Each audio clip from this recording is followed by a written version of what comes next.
Graças e paz, amados de Deus, você está no meu, no seu, nosso Ponte Teológico. Estamos aí para mais uma aula do nosso curso de História da Teologia. Perfeito? É a aula 15 hoje. Nós vamos falar sobre o pastor de Hermas. Estamos conhecendo, estamos aprendendo muito, né, nessas aulas. E para você que não me conhece, sou o pastor Anderson Porto. Estamos aqui na Internet da Vida, compartilhando conhecimento. Se você não é inscrito no nosso canal, se inscreva aí, ative o sininho das notificações para você receber as aulas, as novidades, as dicas teológicas. Perfeito? E eu sempre peço a você que tem nos acompanhado, você que começou a acompanhar o nosso canal há pouco tempo, que você nos ajude a crescer esse canal. De várias maneiras você pode nos ajudar. Compartilhe esse vídeo aí em grupinhos de Facebook, grupinhos de WhatsApp dos irmãos da igreja, grupos de seminário, grupos da EBD, né? Compartilha, poxa, eu tenho assistido as aulas desse pastor, assista para ver se você gosta. Você pode também nos ajudando aqui, e, sem dúvida, dando like e escrevendo, né, fazendo algum comentário para que o YouTube entenda que esse vídeo é importante, relevante, assim ele começa a divulgar mais. Amém, queridos? E você também pode ser um apoiador do nosso canal. Você entende que essa obra é relevante, tem abençoado sua vida, a vida de outras pessoas. Eu entendo também que esse canal o Senhor está permitindo crescer porque vidas estão sendo abençoadas, estão sendo edificadas. Eu entendo também que é um ministério também. E você pode nos ajudar, semear em boa terra, né? Entrando no nosso grupo de apoiadores, com um valor a partir de R$5, você pode nos ajudar mensalmente, né? E você fazendo isso, você vai concorrer dentro em breve, né? Quando nós alcançarmos a meta financeira que está lá na plataforma, o link está abaixo aqui, você pode entrar no link abaixo que está escrito aí do Apoia-se, você vai poder concorrer, mantendo-se ativo, claro, né? A um livro de teologia, um sorteio, né, mensalmente entre os apoiadores. Eu vou sortear entre os apoiadores, só quem apoiar e estiver ativo. Às vezes tem pessoas que vai lá, entra como apoiador, e no segundo mês ela não contribui mais, então quando começar a fazer sorteio, obviamente essa pessoa não vai ser sorteada, não vai entrar no sorteio dos livros de teologia, né? Então nos abençoe, queridos, faça esse propósito de abençoar o nosso canal com 5, com R$10. Então imagina, você vai estar concorrendo aí a livros de teologia, abençoando o nosso canal com 5, R$10 e todo mês concorrendo a sorteios de livros de teologia de 80, de R$100. Olha que benção. Amém? Então vamos para a nossa aula? Vamos lá. Pastor de Hermas, né? Estamos aí estudando, analisando, lendo, comentando o livro do nosso querido Roger Orson, no seu livro História, né, da Teologia Cristã. Ok? Diz o seguinte, estou na página, para você que tem o livro aí me acompanha, estou na página 48. O último pai apostólico a ser considerado aqui é um documento chamado Pastor de Hermas, cujo autor pode ter sido irmão de Pio, o bispo de Roma, por volta do ano 140 a 145. Hermas é especialmente importante em nossa história porque, de todos os cristãos que estiveram a ponto de entrar para o Novo Testamento, mas não entraram enquanto o cânon das Escrituras estava sendo determinado, esse foi o que mais se aproximou. Várias propostas do século II e III sugeriram como um dos livros inspirados ou como parte integrante de um grupo secundário de livros a ser usados como literatura inspiradora. O grande pai da igreja, Irineu de Leão, aceitou Hermas como escritura, assim como os pais do século III, Clemente de Alexandria e Orígenes. Então veja bem, era um pastor de Hermas, era um livro conceituado, na verdade são um conjunto de 3 livros, né? Depois eu vou ler um trecho para vocês aqui, nos livros apócrifos. Então eu separei, são três livros, podemos assim dizer, dividido em o livro 1, Visões, dividido em 4 capítulos, podemos assim dizer, e cada capítulo uma visão, visão 1, visão 2, visão 3, visão 4. O segundo livro vai falar sobre, o tema é Mandamentos, ok? Mandamentos, segundo livro. Então ele tem dividido em 12 capítulos, 12 mandamentos, cada capítulo um mandamento. E o terceiro livro é o livro Metáforas, 3 livros, né? Metáforas, dividido em 10 capítulos, cada capítulo metáfora 1, metáfora 2, 3, até chegar a 10, nessa divisão. Ok? Então, como eu falei para vocês em outros vídeos, isso realmente me leva assim, a reflexões, muitas vezes, fico pensando com meus botões, porque o cânon só vai fechar de fato, o cânon dos 27 livros do Novo Testamento, como nós conhecemos hoje, no final do século IV. Certo? Então temos aí 300 anos de cristianismo, onde cada região onde a cristandade estava estabelecida tinha, na verdade, o seu cano particular, filho. Isso funde um pouco a minha mente, não sei se funde a sua. Como é que pode, né? Muitos podem pensar, né? E como é que é isso? Como é que o Espírito Santo tratou, trabalhou? Claro, nosso Deus é soberano, nunca se esqueça disso. Ele está no controle de todas as coisas, mas é no mínimo curioso imaginar 300 anos de cristianismo e cada igreja tinha o seu cano particular. Né? Todos sabem que os últimos livros do Novo Testamento que foram aceitos, os últimos que tiveram mais dificuldades para serem aceitos, todo mundo sabe que foi Apocalipse, Tiago, 2 Pedro. Foram os livros que tiveram muito mais resistência. A maioria das igrejas, nos primeiros 300 anos, rejeitava. Poucas igrejas aceitavam. Quando chega o fechamento do cânon, onde eles estão inseridos, 2 Pedro, Apocalipse e Tiago, vou te dizer a razão das três, né? Rapidamente, sucintamente.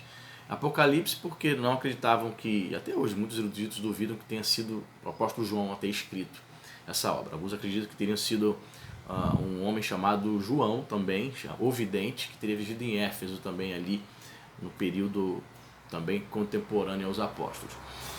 Segundo fato, ao apóstolo João no caso, né? Tiago, houve muita resistência de Tiago, né, por conta de muitos acreditarem, o que eu acho equívoco, de que a epístola de Tiago seria um contraponto, estaria indo de contra a teologia paulina da justificação. Tiago estaria ensinando uma salvação pelas obras. Claro, existe todo um contexto, uma explicação para isso, que não vou entrar no detalhe aqui. Terceiro, 2 Pedro, muitos acreditavam, e até hoje muitos eruditos duvidam e cravam que não teria sido Pedro que escreveu a segunda epístola, mas um discípulo direto, para dar credibilidade à epístola, teria colocado o seu nome ali.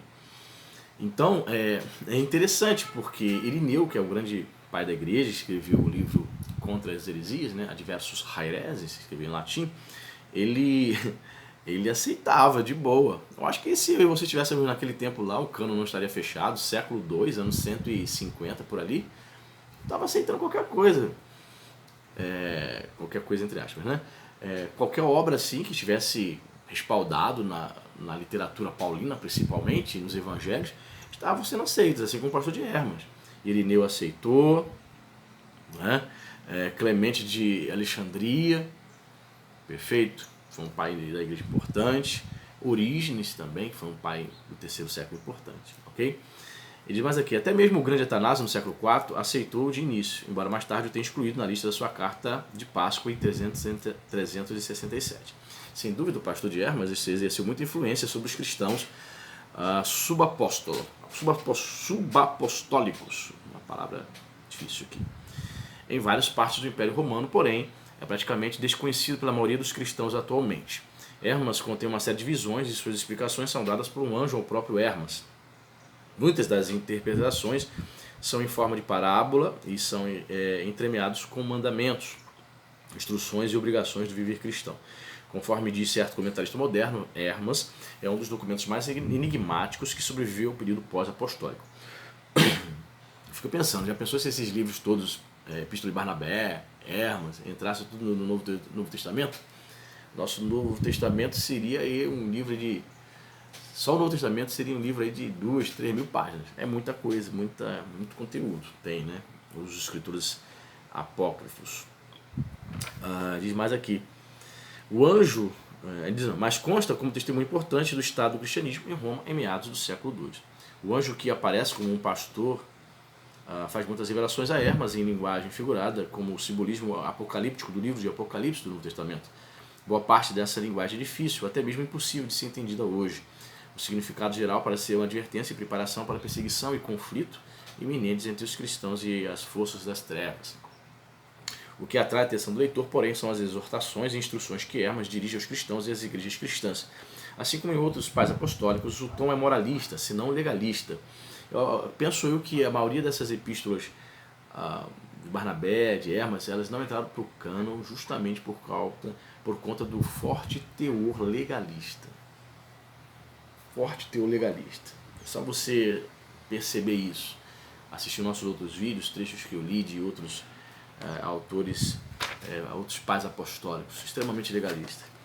E isso contrariava demais a teologia paulina da justificação, né? Muito bem, onde parei? Tá, achei. Sem negar e nem ignorar completamente os temas do gracioso perdão divino, Hermas parece mais preocupado em advertir os cristãos a respeito do pecado presunçoso. Aliás, o livro adverte que a pessoa está perdoada uma vez só depois do batismo. Olha que interessante. A pessoa só teria, após o batismo, um perdão de Deus. Dá para entrar no cânon? Os evangelhos não ensinam isso. Pelo contrário, Jesus disse a Pedro, né, que devemos perdoar 70 vezes 7. Ou seja, por que nós devemos perdoar o próximo 70 vezes 7? Porque o perdão de Deus também é glorioso, é infinito sobre nossas vidas. Então já não entraria. A mensagem de Hermas é que a misericórdia de Deus é bastante limitada. Olha, Deus perdoará, mas não interminavelmente. Essa é a questão. A gente tem que sempre procurar na pregação, no entendimento de Deus, por meio dos seus atributos, buscar o equilíbrio. Se você vai para o extremo de um Deus muito irado, de um Deus que o tempo todo está tentando te esmagar, está esperando só um vacilo teu para jogar um raio na tua cabeça, se você tiver essa visão de um Deus muito iracundo, sentado no trono, com a barba longa e com um chicote pronto para te arrebentar, é uma visão distorcida de um Deus que se ira, certo? Não confunda a ira humana com a ira divina. A ira divina, ela ao mesmo tempo está associada ao perdão, à longanimidade. A Bíblia ensina tanto a ira de Deus quanto a sua longanimidade, a sua paciência, né, e o seu perdão. Deus é rico em misericórdia. Se você se dar o trabalho de ir para uma concordância bíblica e separar todos os versículos que vão falar sobre a misericórdia divina, você vai ficar encantado. As misericórdias do Senhor se renovam a cada manhã, elas são a razão de nós não sermos consumidos. A misericórdia de Deus dura para sempre, diz o salmista, no livro de Salmos. Portanto, nós temos que tomar muito cuidado. Eu vejo alguns pregadores, principalmente de linha reformada, obviamente não todos, dizendo, né, que Deus odeia o ímpio, Deus quer massacrar e tal, um Deus muito iracundo, muita raiva, né, esquecendo-se também que o nosso Deus é um Deus também perdoador, longânimo. O Cristo, o nosso Cristo, ele nos seus evangelhos vai destacar bastante esse Deus no qual você pode chamá-lo de amigo. Ao mesmo tempo que é Pai, que é Deus, que é Senhor dos Exércitos, ele também é amigo, se relaciona conosco, tá? Então você vai ver aqui o extremo em Hermas, né, destacando somente a ira de Deus, um Deus com muita raiva do ser humano. Ele diz mais assim: além disso, o perdão está condicionado ao respeito aos mandamentos de Deus. O pastor diz a Hermas que haverá perdão para seus pecados anteriores se você guardar os meus mandamentos. Na verdade, haverá perdão para todos se guardarem os meus mandamentos e andarem nessa pureza. Né? Quando se fala de mandamentos, vem logo na nossa cabeça os 10 mandamentos da antiga aliança, na lei mosaica, né? Contudo, Jesus lá, principalmente nos evangelhos de João, vai usar muito o termo mandamentos. Então, mandamentos seriam os preceitos, os princípios ensinados por Jesus, né, a nós. Mandamentos para nós cristãos tem um sentido de preceitos baseados no Evangelho. Quais são os preceitos do Evangelho? O perdão, a graça, o favor imerecido, a reconciliação com Deus. Éramos inimigos de Deus, amigos do mundo, agora somos amigos de Deus. Vivíamos no império das trevas, agora vivemos no reino do Filho do seu amor. Então tem todo um contexto para falar de mandamentos. Não limite essa expressão mandamentos, principalmente quando você lê o Evangelho de João, com os 10 mandamentos lá de Moisés, lá em Êxodo 20, ok? Não faça essa limitação, não. A crença de que podia haver um só perdão pelos pecados após o batismo contribui para o costume cada vez maior entre os convertidos cristãos de esperar para ser batizado apenas quando a morte estivesse próxima. Olha só, olha o bolo doido. Havia uma corrente de pregadores dizendo que havia somente uma oportunidade de perdão após o batismo. Logo, o que os crentes pensavam? Pô, vou me batizar agora com 20 anos, vou me batizar agora jovem, certamente eu devo pecar ainda, né, até eu morrer. Não vou me batizar agora não. Que coisa! Então muitas pessoas adiavam o seu batismo quando estivesse próximo da morte. Tá, e há pessoas que ficam doentes, percebe que está se aproximando da morte, né? Está com uma certa idade, mas tem pessoas que morrem repetidamente, jovens, do nada, cai durinha, infarta, sofre um acidente, ela não estava esperando morrer naquele dia. E aí? É complicado, e ela adiando o batismo dela. Claro, Deus conhece o coração desses crentes aqui, que obviamente, certamente crentes morreram sem se batizar, esperando o fim do dia, e só Deus, né, para poder julgar. Misericórdia. Muita loucura, né? Naturalmente, isso nunca se tornou uma prática universal, ainda bem. Nem era encorajado pelos líderes eclesiásticos, mas é fácil entender como alguns convertidos cristãos mais fracos desejariam adiar o próprio batismo por tanto tempo quanto possível. Hermas também apresenta regulamentos e exortações a respeito do casamento, do divórcio, das riquezas, do dinheiro, da cidadania e do teste para profetas, bem como muitas outras questões urgentes para os cristãos no Império Romano. O livro proíbe rigorosamente o novo casamento, depois do divórcio, por qualquer motivo que seja, e sugere veementemente que o melhor para os cristãos, casados ou não, é abster-se totalmente do sexo. Alguns pastores atuais, contemporâneos, têm ensinado isso, né? Que são poucos, mas são muito rígidos, dizendo que o cristão, caso haja um divórcio, não pode casar de novo não, senão estaria em adultério. Né? Esse é um tema muito polêmico na igreja, existem várias interpretações, cada igreja tem um entendimento, faz uma análise disso, e existem alguns pastores que entendem, ainda que, por exemplo, o cara casou-se, jovem, 30 anos, a mulher dele surta, abandona ele, e esse cara não poderia casar nunca mais. Coisa, hein? É complicado. E havia esse ensinamento também.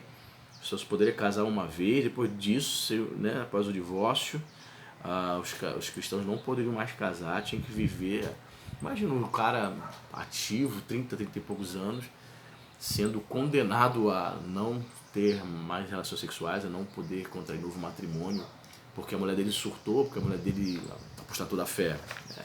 São coisas assim que a gente precisa refletir, não é algo para se definir, para se dizer assim, ó, em segundos e em minutos, não.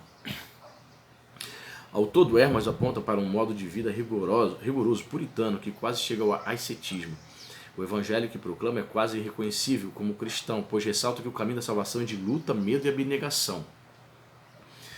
O grande prestígio desse livro provavelmente contribuiu para o ideal cada vez mais moralista e ascético para os cristãos que viviam no século II, século III e IV.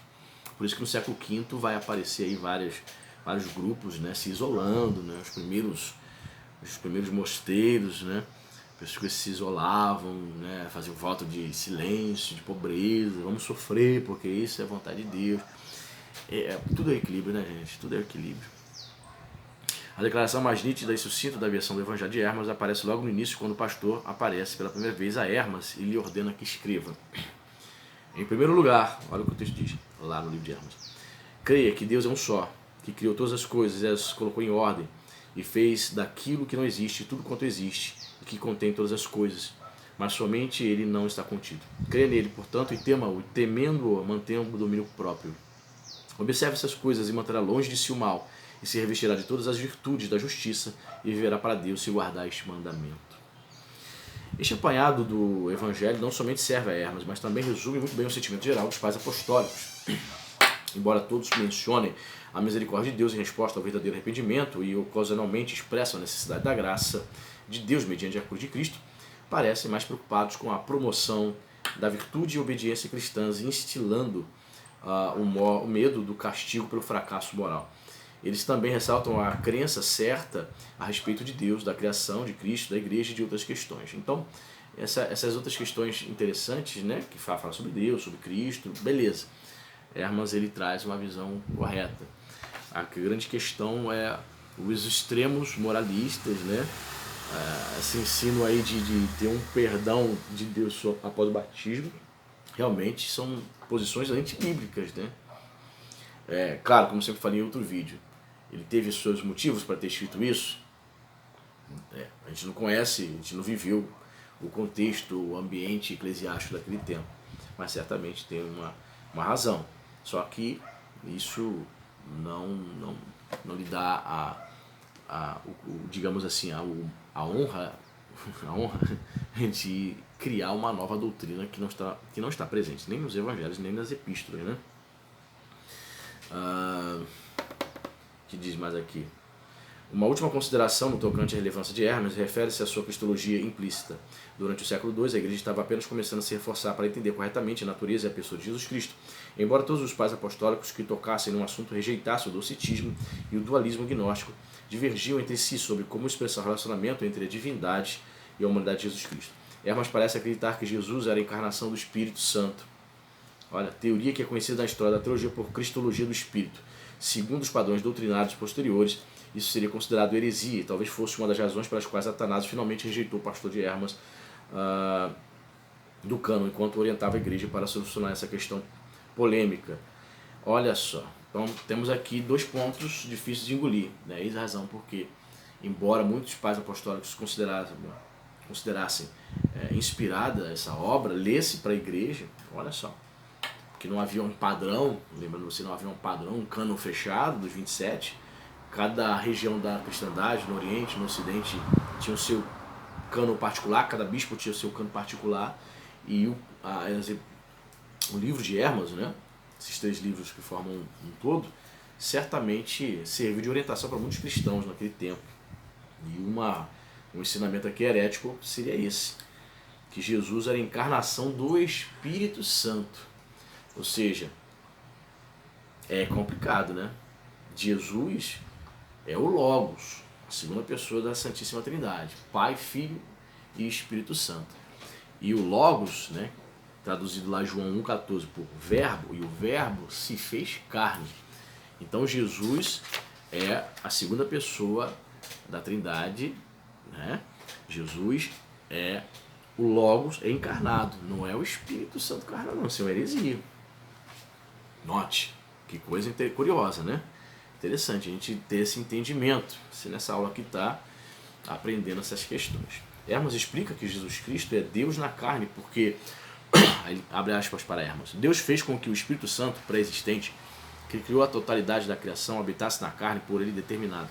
Assim, essa carne na qual habitou, o Espírito serviu-lhe bem, vivendo em santidade e pureza, sem profaná-lo de modo algum. Visto, portanto, que a carne / humanidade de Cristo vivera com honra e castidade e coopera com o Espírito, em tudo atua em seu favor, comportando-se com força e coragem, e escolheu-a como uma aliada do Espírito Santo, pois a conduta dessa carne agradou ao Senhor. Não, a Bíblia vai dizer que Jesus não era a encarnação do Espírito, mas que o Espírito Santo sim estava sobre Jesus. Tudo que Jesus realizou, sim, foi no poder e na unção do Espírito Santo, isso é fato, mas ele não era Jesus, o homem, não foi a encarnação do Espírito Santo, mas a encarnação do Logos. E o Verbo e o Logos se fez carne, encarnou. Ok? É bom pontuar isso. Muito bem. Obviamente falta uma compreensão integral da Trindade, especialmente do conceito da segunda pessoa de Trindade, o Filho, o Verbo, o Logos. Ok? Que se encarnou como Jesus Cristo assumindo a natureza humana. Mas esperar que a doutrina ou dogma posterior das duas naturezas na única pessoa de Cristo ou da Trindade fosse descrita ou mesmo entendida é esperar demais de um pai da igreja do século II. Então como eu falo, o contexto que ele estava vivendo. Não havia toda a instrução, todo o estabelecimento doutrinário que nós temos hoje, ele não tinha. Ele estava às escuras, certo? Quantos evangelhos ele possuía nas suas mãos? Os 4? 1 ou 2? Quantas epístolas paulinas? Os demais epístolas ele tinha acesso. Então muito do que ele ensinou era aquilo que ele entendia ser certo. Então não estava definida a doutrina da Trindade. Então foram erros assim permissíveis, permissíveis entre aspas, né? Porque ele não tinha ainda nada estabelecido e a gente não sabe, né? Hoje você tem acesso à informação muito rápido quanto da tecnologia, mas naquela época eles não tinham. Levava-se dias, meses para chegar uma epístola, uma cartinha até você, isso se chegasse. Então realmente o Roger Russell, eu concordo com ele aqui. Ele vai dizer, mas esperar que a doutrina ou dogma posterior das duas naturezas na única pessoa de Cristo ou da Trindade fosse descrita ou mesmo entendida é esperar demais de um pai da igreja do século II. Mesmo assim, essa cristologia implícita do Espírito parece confusa e, sem dúvida, contribui para retardar a plena concordância e a definição da ortodoxia no tocante à pessoa da Trindade. E eu quero fechar esse período aqui, né, dos pais apostólicos. Roger vai falar sobre a relevância dos pais apostólicos.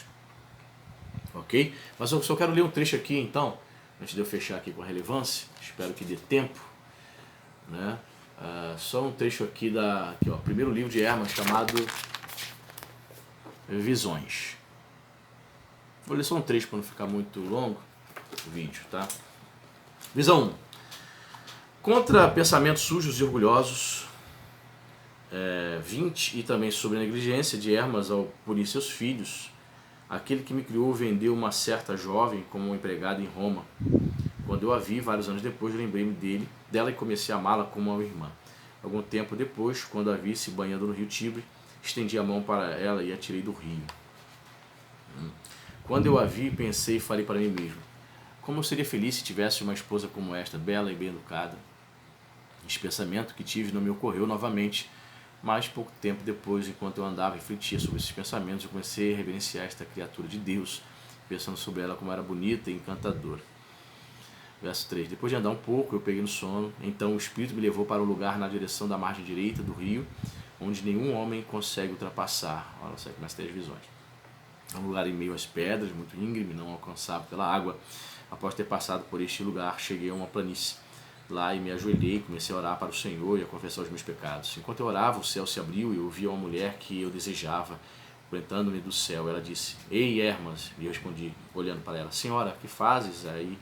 E ela me respondeu: Eu fui trazido aqui para mostrar que pecaste diante do Senhor. Ele ficou cobiçando a mulher. Senhora, eu disse, ireis acusar-me? Não, ela disse, mas ouve as palavras que eu vou te falar. Deus que está no céu, que criou todas as coisas do nada, que multiplicou todas as coisas pelo bem de sua santa igreja, tem raiva de ti, porque pecaste diante de mim. Percebe? O teor bem de um Deus irado. Deus ficou com raiva porque você ficou pensando, né, em mim direto. E eu respondi a ela: Senhora, se eu pequei diante de vós, dizei como fiz isso, onde, quando é que eu já proferi alguma palavra imprópria ou indecente a vós? Eu não sempre vos considerei uma dama, não sempre vos respeitei como uma irmã, porque pensais essas coisas perversas a meu respeito? Então ela, rindo para mim, disse: o desejo da maldade cresceu em teu coração. Não te parece uma coisa má que um homem honrado tenha um desejo pernicioso crescendo em seu coração? Isso é de fato um pecado, e um pecado muito grave, pois um homem honrado pensa no que é correto. Se ele fizer isso, estará seguindo o caminho correto e terá o Senhor do céu favorável a ele em todas as coisas. E vai seguindo aí, são 34 versículos nessa primeira visão. Depois tem a visão 2, ok? Só para você ter uma noção. Você pode baixar da internet aí, com certeza, aí, todas essas visões, as metáforas e os mandamentos.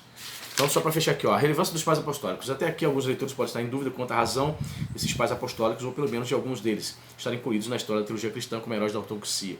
Por que não considerá-los hereges? Certamente, comparados ao Evangelho da Graça, suas mensagens parecem extremamente moralistas, preocupadas com a conduta em vez da misericórdia e a salvação como se fosse não uma dádiva. Mas é importante lembrar que eles estavam tentando refrear o crescimento antinominismo. Antinominismo, né? O que é? Que é a rejeição da lei e dos mandamentos, que se propagava entre os cristãos. A atitude que os permeia brota da mesma solicitude revelada na Epístola de Tiago, no Novo Testamento. A fé sem obras está morta. Entretanto, o antídoto que prescrevem para o veneno do antinominismo parece tão ruim ou até mesmo pior que o próprio veneno. Levando pessoas ao legalismo, né? Seria um erro desprezar os pais apostólicos ou rejeitá-los como indiretamente hereges apenas porque não entendiam de forma plena nem comunicavam da forma correta os dogmas da igreja, que só foram burilados muito mais tarde. Eles merecem confiança para a resistência ao gnosticismo e às outras perversões da fé, a despeito das próprias falhas em muitas questões. O papel dos pais apostólicos na história da teologia cristã é ambíguo. Especialmente ambivalente será a atitude dos cristãos protestantes para com seu papel e contribuição. Por um lado, os pais apostólicos forneceram uma ponte entre os apóstolos e o cristianismo ortodoxo e ajudaram a preservar e estabelecer uma igreja relativamente unificada e teologicamente sadia. Por outro lado, em menor ou maior grau, falharam em transmitir em suas tradições o evangelho puro da salvação como uma dádiva que não vem das obras, mas unicamente da graça. Paulo escreveu aos Filipenses: ponham em ação a salvação de vocês com temor e tremor, pois é Deus que efetue em vocês tanto o querer quanto o realizar de acordo com a boa vontade. Filipenses 2, versos 12 e 13. Os pais apostólicos enfatizavam a primeira parte da mensagem e mais frequentemente negligenciavam a segunda. Isso aí. Aproximadamente no mesmo período em que muitos dos pais apostólicos estavam escrevendo para instruir os cristãos na crença e condutas certas, outro grupo de cristãos no Império Romano escrevia cartas aos críticos pagãos e às autoridades romanas para defender a integridade do cristianismo contra mal-entendidos e perseguições. Esses escritores são conhecidos por apologistas e o papel deles na história da teologia cristã vem a seguir.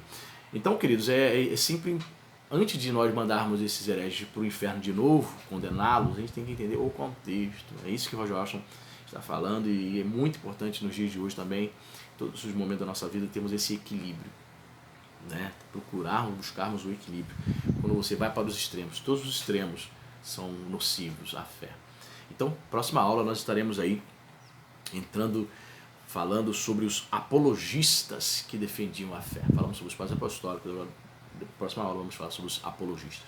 Deus abençoe, não esqueça de compartilhar e até o próximo vídeo. Comente também, dê o like. Deus abençoe.